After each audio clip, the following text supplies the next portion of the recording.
Most people think their money problems come from not earning enough. But for many people, the real issue is that they've never learned how to measure money properly. In this video, I want to walk you through a simple mental rule that quietly changes how you think about spending, saving, and long-term financial decisions.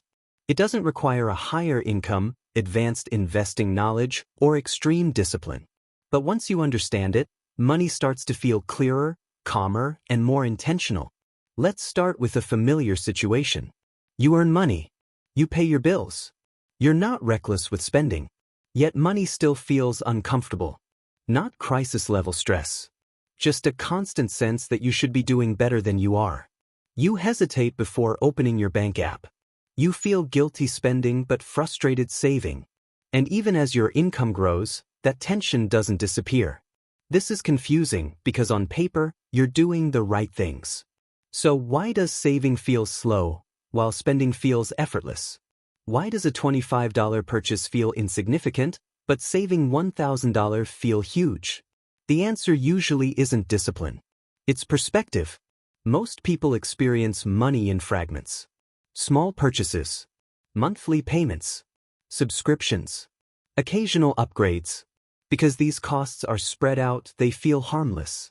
A coffee here, a delivery fee there, a subscription you barely notice. Individually, none of these seem like mistakes. But together, they quietly shape your entire financial direction. The problem isn't that people spend too much. It's that they spend without scale. The $1,000 rule is simple. Before spending money on something non-essential, pause and ask, how many $1,000 units does this represent? Not dollars. Not monthly payments. Just units. Because $1,000 is a powerful reference point. It's large enough to matter, small enough to be realistic, and universal enough to apply almost anywhere. Once you start thinking in $1,000 units instead of isolated prices, something subtle changes. Your priorities begin to reorder themselves. Imagine two people. Same age, same city, same income, about $60,000 a year. We'll call them Alex and Jordan. Alex doesn't feel irresponsible. Alex just reacts to money in moments. It's only $15. I'll save later. I deserve this. Jordan isn't stricter or cheaper. Jordan just thinks in units. Jordan asks, is this worth half a $1,000 unit? Would this rank among my best uses of money? What am I trading off instead? At first, their lives look identical. Same lifestyle. Same conveniences. Same social life. But over time, the difference compounds. Alex feels constant friction around money. Jordan feels direction. Let's look at real numbers. The average American spends over $2,500 per year eating out, around $900 to $1,200 per year on subscriptions, thousands more on convenience-driven purchases. None of these are bad by themselves. But combined, many people are directing $5,000 to $10,000 per year without consciously choosing where it goes. That's 5 to 10 $1,000 units every year. Now here's the key insight.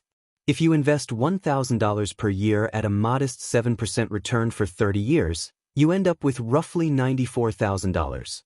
That means $3,000 per year becomes $280, $000, $5,000 per year becomes $470,000. So when someone says, it's only $1,000, what they're really saying is, it's only decades of future leverage. The $1,000 rule makes that visible. Your brain isn't bad with money. It's just wired for the present. Psychologists call this present bias. We naturally value immediate rewards more than future benefits. That's why a $1,000 purchase feels expensive, but $83 per month feels manageable. The $1,000 rule corrects this distortion by standardizing comparison. Instead of asking, can I afford this right now? Is this the best use of one full unit of my money?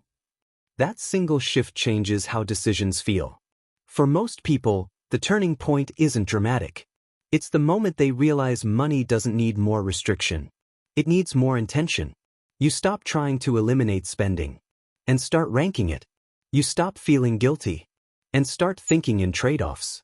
That's when money stops feeling emotional and starts feeling strategic.